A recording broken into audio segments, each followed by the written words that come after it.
Greetings and welcome to Bring It On, your Whitman Hanson Cable Access channel station. My name is Bob Hayes and I'm going to be your show host today for Bring It On. Usually Bring It On has some sort of a flair to it where we have somebody locally, politically attached to either one of the towns of Whitman or Hanson. But today I've got a very, very interesting character who is no stranger to any of the viewers today. But he is very interesting and he has a good story to tell. And so I'm going to introduce you to Mr. Kevin Tocci, who is also the Cable Access Coordinator here at the studio. Kevin, how are you? It's kind of odd to be called a character, but... well, it's local flair. You have this character, something about you that just brings out the best in people when you get on the show. And I think it's worthy of letting the public know what's going on. What's the real Kevin Tocci? So I have to ask you this question, Kevin. How did you get involved with this? What brought you here? Where did you start? Give us some bio on yourself. It's all by accident, honestly. I started out, it's like I feel like I've lived so many different lives.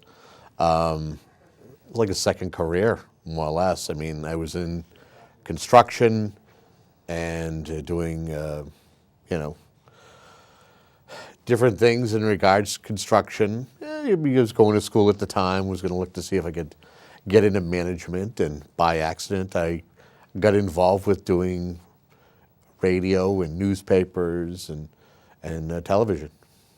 Well, tell us a little bit about it. What intrigued you the most? Where did you start? Did you start at the radio end? Because I know that you do a radio show, because I've been a guest on that show many times, and it's a very, very fun time. It's a fun thing to do. Sure. And doing these shows is fun to do. It's something that I never thought I'd get involved with, and you kind of got me involved with it in the beginning, and it's been exciting. But your career change, it has to have some exciting flair to it. I mean, you've been around a long time. I watched the shows that you do. I think the people are very interested in how they do it. And as you say, every time when we go on or we do a show, that if a person would like to do a show, please contact the Whitman studio at a certain phone number. But I mean, we're talking about you now. How'd you get where you got? What did you start with, the radio or the TV? You were in Brockton at one point, weren't you? There was one point I was actually working for WBET, later changed to WXBR. But I was doing radio before that. I was actually doing music. I enjoyed doing music shows, and I hooked up with a place up in Quincy, Cameo Broadcasting, and they did a lot of the shows. They would pre-produce the shows, and they were looking for people to do it. And I went up there and was a regular person pre-producing shows that would air on a couple of channels, a couple of stations that they owned out in California, and would also carry over to the internet. From there, I liked writing, and while I was in college, I actually did a little work for the college newspaper. Took that and actually went to the local newspaper, the Enterprise, and asked them if they'd want anybody to cover stuff. At that particular time, Jack Radcliffe was the guy who was the suburban editor. Yeah, we'll give you a chance. He kind of liked the idea. He saw some of the stuff that I had written for the college newspaper and decided that maybe it would be worthy that I could do small stuff here and there. Jack's tenure wasn't that long before it carried over to my next editor, Michelle McKenzie, who was great in helping me kind of develop in doing the writing stuff.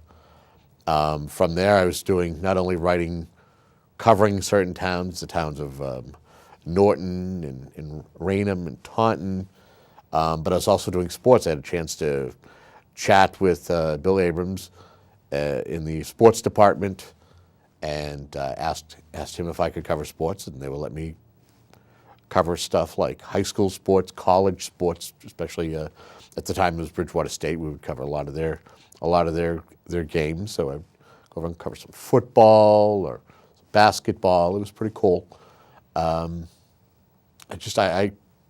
From there, oddly enough, one day while I was in visiting my editor, where the Enterprise was once located in downtown Brockton, the radio station was just one flight up. Like I said, at the time I was doing radio programs that we were pre-producing and that they were airing out in California for a couple of different channels out there. I went upstairs one day while I was waiting for my editor to show up and popped my head in, and the gentleman who was there was like, can I help you? I said, I'd be interested in maybe doing some work for your radio station. I have experience in radio production. He goes, okay, come on by later on this week. We'll have you hang out with a producer and see what your chops are. And that's kind of where things kind of get started as far as the radio thing. So you started your career almost as a regular reporter, sort of like Tracy Seeley, who works for the Whitman Hanson Express, comes to school committee meetings and goes to town meetings. So that's kind of where you got your start, right? Yeah. And then you moved forward and you did some radio. You probably did it together, as far as you probably were doing the radio and the reporting at the same time. Not really. No, I kept them separate. Although there were times that I did offer at that time the news director at that time. It says, anything that I can help you with, I'd be more than happy to report for you. And he says, yeah, if we need anybody, I'll definitely let you know. And there were a couple of times that he needed help with something, and I would do reporting, or I'd go out and get sound. That was kind of the thing that I would always do when I was doing regular reporting for the newspaper, when I was covering town meetings, selectmen meetings, school committee, planning, you name it. I've covered all those meetings and written stories about them. From that to doing the police logs, finding out what was going on in the particular town, if there was a robbery, reporting on stuff like that, to there was a time when the Enterprise used to do something called For the Record. I remember that. Oh, yeah. And so what you would do is you would basically give briefs on the meetings that you would attend, and they would pay you accordingly. But as the paper changed hands to Gatehouse Media, they slowly started doing away with small stuff like that. So the two never really crossed paths in regards, at least early on. What was some of the most exciting stuff you reported on? I mean, I'm sure as a journalist and a radio personality, there were some really exciting things that stuck in the back of your mind that might have happened in Brockton, or might have happened in Norton, or could have even happened in the small towns of Whitman and Hanson. I'm sure that some of that stuff had to happen. I mean, the exciting, if you say exciting stuff, I mean, breaking news, if there was, a car crash with a fatality, breaking something that would be happening with one of the communities, whether it was something that was on the municipal level. Probably one of the bigger stories that I had like early on was, and you may not think it was big, but Donny Osmond, Donny? Oh, sure. Donny Osmond, for some reason, decided to show up at the Walmart in Raynham. And I got wind of it. And so what I did is I showed up, and they treated me like, hey, press is here. I was like the only person from the Enterprise who's there covering it. I didn't see anybody from the Gazette or anybody, the Raynham Call, or any of the other newspapers there. I was the only one who got wind that Donny Osmond was there. For some reason, he was promoting a CD that was only going to be sold by Walmart. Where was Marie? I don't know. I didn't Donny and ask Marie, that. It was Puppy Love.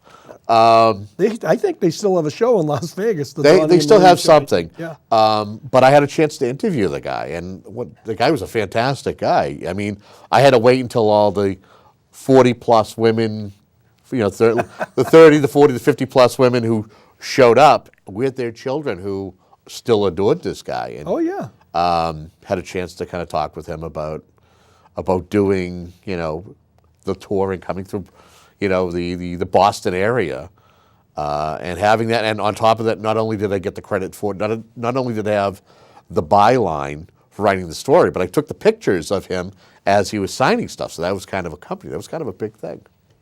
Oh, that was pretty cool. That was cool. And I had a couple other, there were a couple other things. Features were cool. I had a real cool feature in regards to a guy who had built a telescope in his backyard. And he had done all kinds of stuff. He was from Bridgewater. I guess he was a guy who did a lot of work with Bridgewater College, or Bridgewater University, as it's Bridgewater State University as it's known now. But he had this obsession with astronomy, and built his own telescope, and I did a whole story on it, and it was like the front page of the Sunday paper. It was pretty cool.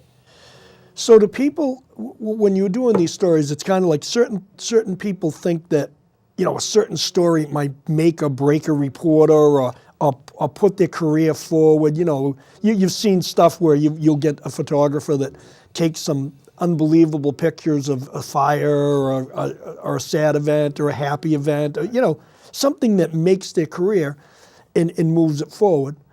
And then you went from the writing and the radio into this, into the cable type access shows. Right. How did it morph from that, other than it sounds like steps, baby steps as you go along? It's just willing to, you know, if I saw an opening at the particular time, I actually had an opportunity to work for Massasoit Community College. They actually had an opening. I had been doing volunteer work there, and they were looking for somebody to do part-time production. And from doing part-time production there, which is actually where I actually met the executive director here, Steve Roy, and had a chance to talk with him and became friendly with him and realized how cool of a guy he was and all the knowledge that he had.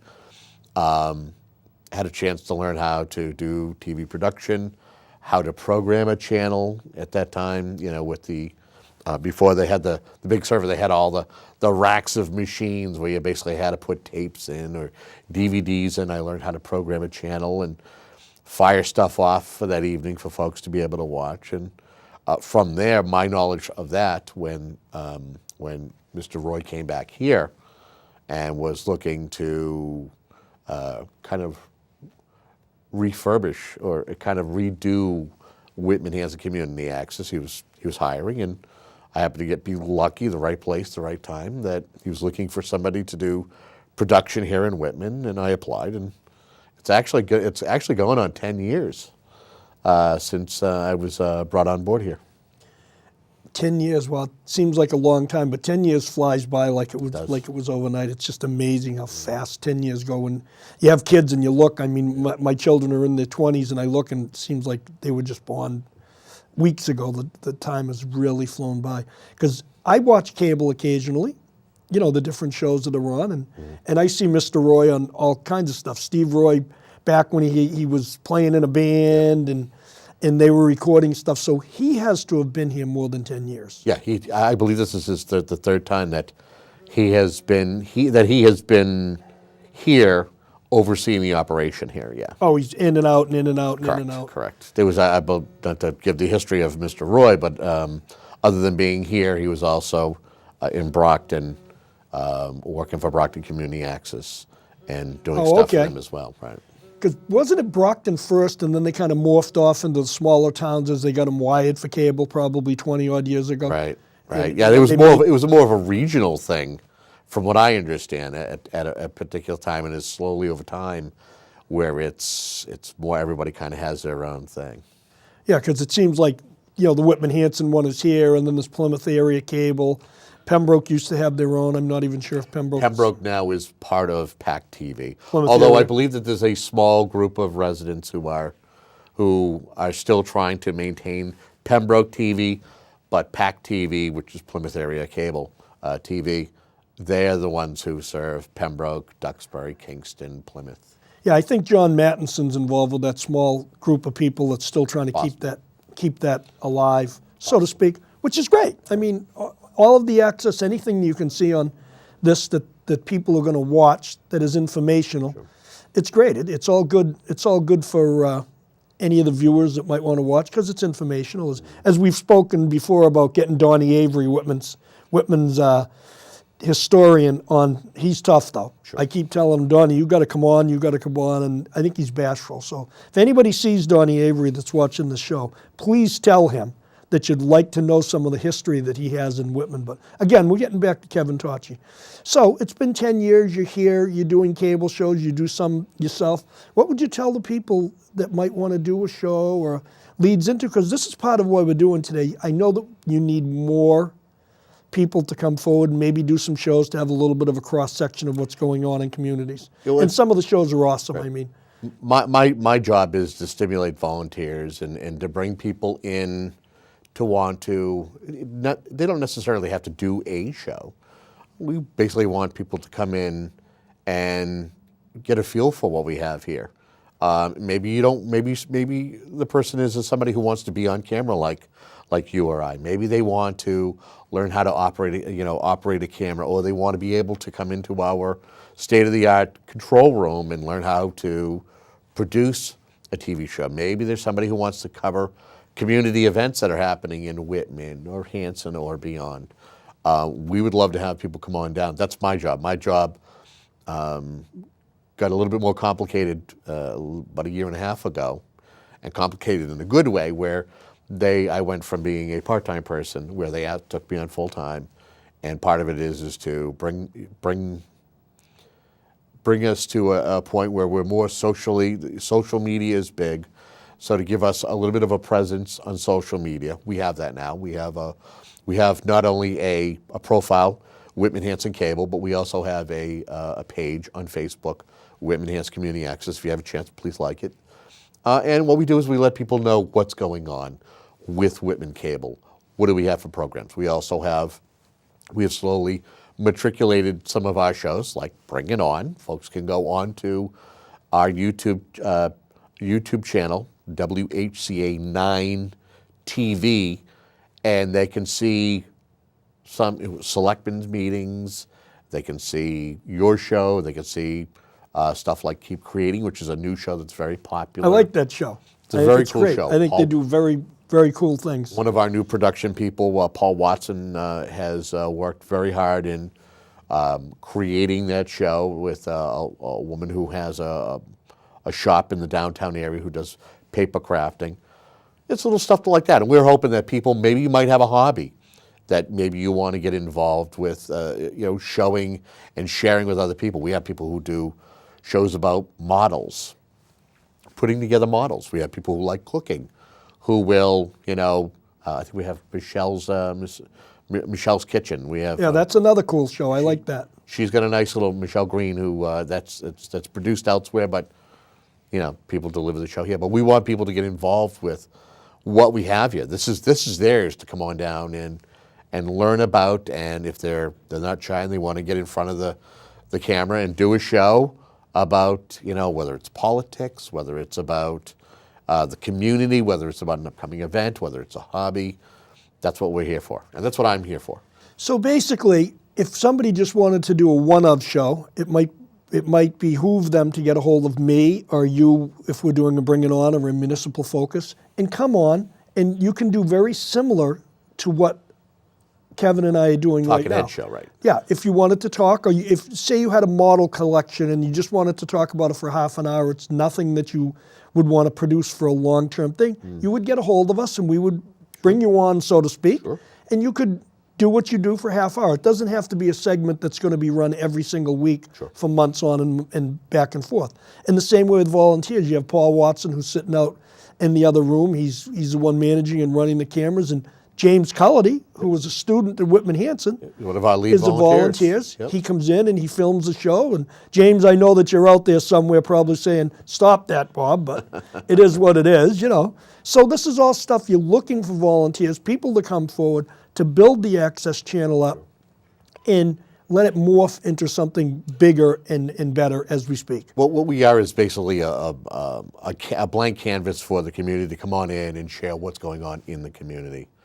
That's basically what it is. That's what Comcast, that's why we're licensed by Comcast to, provide this equipment for folks to come in and make it, community based.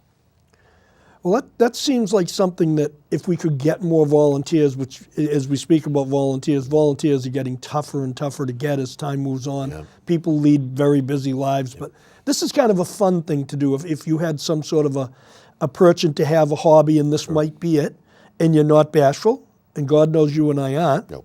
So you could come on and you could show what you do, or did you envision it turning into even having businesses, like a business come on? I know Mr. Rosen from McGuigan's Pub has come on and talked about McGuigan's Pub.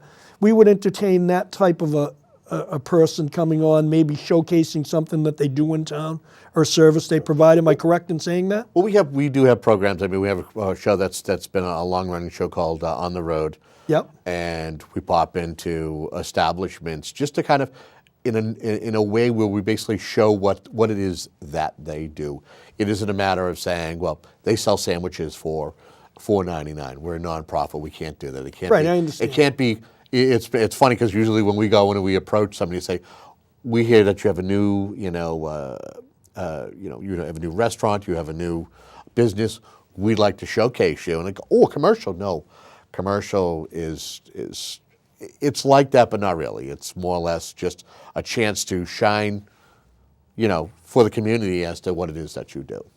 Well, very similar to when you come down and you used to do footage at the Taste of Whitman, or Taste of Whitman Hanson, as they called it. And you have 13 to 25 vendors, and you go around, and the Christos used to be there, and all different venues used to be there. By the way, they're going to open up again, Yeah, I know. in Whitman. So, I know you're a big fan of the salad. yeah, it's got to be the salad deal, I mean, it's kind of a forced thing, Yeah. But, well, that's all good. It's something that, it's community-based, and it's something that anybody can just get involved with. It's not, and we want to, I think I want to emphasize that, and I think you'll agree with me, that it's not something that's real difficult to do. Once you get involved, it is a community-based show. Sure. And it'll bring out the best in what is going on in the communities. Well, the other thing is we'd like to get maybe civic groups involved. We've had conversations with the Boy Scouts and the Cub Scouts, and if you have a small group, if you have a gardening group, and all the folks want to get involved and learn different aspects, and then you do maybe a regular show, maybe once a month or every couple of months or every couple of weeks, depending on what the time you have. We encourage that as well. It's a community TV station that serves Whitman and Hanson, and the idea is for us to stimulate the volunteer. As you said, it's tough these days because people are busy, but it doesn't cost anything. It's free. And it's easy to do. It's not like, you and I have done many, many shows, and we just kind of walk in the studio, we sit down, we have a plan, we work our plan in. I think I'd like to see a show, and I think this could be done. It'd take a little bit. James might want to take a little lead on this, called Whitman Hanson Sports, and have different varieties of what goes on during different seasons. And I know it would take some filming, but you could start out with a calendar of events, so to speak, so people would know, because tremendous amount of people do watch, and they want to know when there's a basketball game or a football game. Sure. And it doesn't get in the press, so to speak, because it's a smaller version. Correct. But there's a tremendous amount. I'll go to a Whitman Hanson basketball game, and I see a tremendous amount of community members at the particular game, and I'll say, how did you know? And it gets leaked out through Grammy and Grampy and Word of mouth, parents and right. word of mouth. But if we had something maybe on that type of a venue, it might lend to itself and bring someone forward that might want to do that type of show. Sure. So there's never-ending opportunities in this particular field of play that you could do for shows. Absolutely, and just to kind of as a sidebar to what you had mentioned, we also, another aspect to my job is we've also started a news program that we try to collect. We're not. We're hoping there's going to become a time where it's on a regular basis. Maybe it's something that's a weekly basis that we're talking about some of the things that happen in both communities, like a news program, a magazine program that folks would be able to tune in and go, oh, I remember I was at that event, or oh, I didn't even know that event took place. But at least they would be able to get some highlights of that particular event and see that. And the name of the show is called News Now, and we've already done 5 installments. We're working on our 6th one right now, and I'm the guy who anchors it right now. But we've incorporated other people into it. You'll see Paul doing, stand up or doing packages on certain things. Like he did the cookie drop from downtown Whitman on New Year's Eve, or when That was pretty neat, by the way. when we had the Phantom Gourmet visit a couple of our eateries here in downtown Whitman. He was there. If something happens in Hanson, we have Carol Brewster, who is out and about. I know recently they had the Distractology trailer at the high school. Carol was there and she covered that. And those are the things that we look to provide as a community TV station.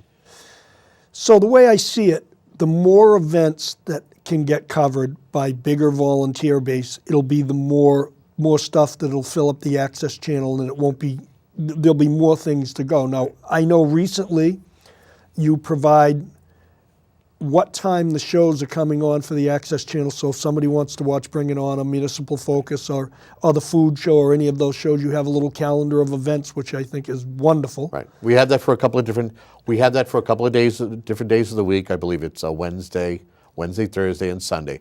You have to have depth as far as shows, and you're going to have, a number of series, and we have that now, where we have a number of shows that we have more than a one of or a two of. Yeah, that we even have always popular is especially on Thursdays when we do the stuff from the 80s and the 90s. Folks love seeing that stuff. So that's something that you can take a look at. Not only can you find out if in fact you don't follow us on Facebook or on Twitter, but we have the community bulletin board, and that's one of the pages that you can see the Wednesday and the Thursday schedule. That's pretty neat. So everything's moving forward, cable channel wise, and I'm glad to have interviewed so people can understand what you do and what the access channel physically does here, and how it's morphing into more than it was ever. And we're getting better volunteers, and we're getting more volunteers. I think that's something that the community needs to know about, that just come forward. Mm-hmm. It's not a big thing to come forward and be on a show or want to be on a show. It's very interesting. I think that it brings out what goes on in the community and shows you how Whitman and Hanson are such good communities to live in, because they really are. And I'm not saying that other communities in the South Shore, it's a very nice place to live, but Whitman and Hanson, because we do this access show, they're a good place to live, and it features different things that go on in town. And as always, Kevin, we're getting down towards the end of the show, and you and I could go on and on and Sure. on. Absolutely. What would you tell the viewers about this particular cable access program? What brings them here? Because we've only got a couple minutes left. Well, just first and foremost, and I had mentioned James as being one of our lead volunteers. You also are one of our leading volunteers, Barbara Packard. We have a lot of good folks who come here I and see volunteer. Barbara's show all the time. Barbara took a little bit of a hiatus because of the winter months. She'll be back, but she loves doing the stuff with the artists and stuff. Yourself, you're somebody who is, when there's stuff going on in the community, you love bringing people in. You're one of our great volunteers. But if folks want to get involved as far as volunteering, you want to take a tour of the place, we would love to have folks come on down. I'm the second shift guy, but you can shoot me an email at WHCAtelevision@gmail.com, and I'd be more than happy to give you a tour of the place or talk to you about what it is that we do here and how we can help you get involved and learn about television production. Well, that's a wrap for today, but if you see me on the street and you want to produce a show or do anything, pull me aside, or if you need to get a hold of me, you can get a hold of me at bobh4433@aol.com. And don't be bashful, ladies and gentlemen. This is kind of fun once you get used to it. That's Bring It On. We will be back for another day, and Kevin, thank you very much.